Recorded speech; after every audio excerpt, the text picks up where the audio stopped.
हाँ, कैसा रहा सर एग्जाम?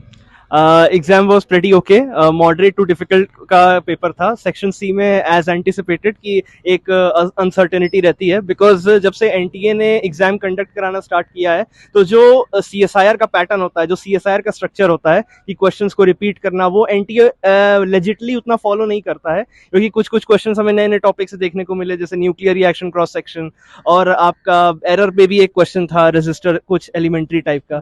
तो sorry, part she was tricky और पार्ट बी तो सिंपल फार्मूला बेस्ड था। पेपर ये आपका कौन सा अटेम्प्ट था, फर्स्ट है या कौन सा? फर्स्ट अटेम्प्ट ही है मेरा। फर्स्ट अटेम्प्ट था। हाँ। अंदर मैनेजमेंट का कैसा सीन था, मतलब टाइमिंग के इश्यूज वगैरह कैसे थे?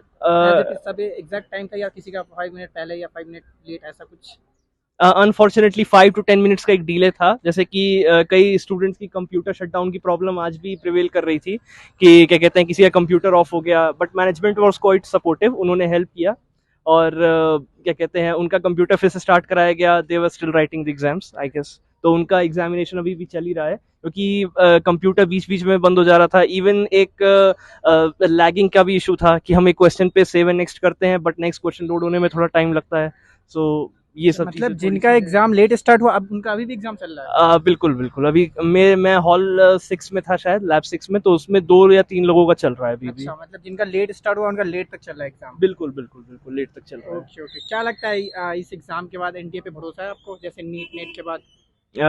Fingers crossed. अब क्या कहते हैं, भरोसा एनटीए को कुछ ऐसा करना चाहिए कि हमारा भरोसा जो है वो पुनः उजागर हो नहीं। क्योंकि जैसे यूजीसी का हुआ है और सुप्रीम कोर्ट ने भी जो क्या कहते हैं इन सब में इंटरवीन करके बताया है, क्या कहते हैं सीएसआईआर को आई गेस उस टाइम करा देना चाहिए था, क्योंकि आपको दिसंबर वाला भी कंडक्ट कराना ही है। बिल्कुल बिल्कुल। हाँ, सो अभी अभी जो एक मंथ जो पोस्टपोन हुआ है अभी एग्जाम आप हाँ लोग का, हाँ तो क्या इसका बेनिफिट मिला?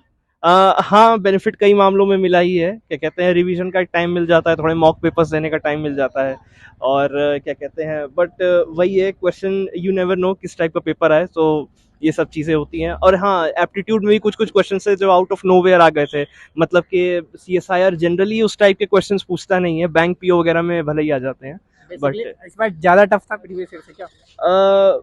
टफ तो नहीं कह सकते, हाँ, पर हाँ कह ही सकते हैं टफ था। टफ था पहले से, मतलब हाँ हाँ। लगता है एनडीए पे भरोसा है इस बार, मतलब कोई चीटिंग नहीं होगी, कुछ नहीं होगा, एकदम बढ़िया चलेगा, जैसे नीट का और नेट के साथ हुआ ऐसा सीएसआईआर के साथ नहीं होगा? होना लगता तो है नहीं चाहिए क्या बोलते हैं कि नीट के साथ जैसा हुआ वैसा सीएसआईआर के साथ हो, तो होपफुली होना तो नहीं कुछ चाहिए। एनटीए को अपने अपनी तरफ से मैसेज देना चाहोगे एक स्टूडेंट की तरफ से?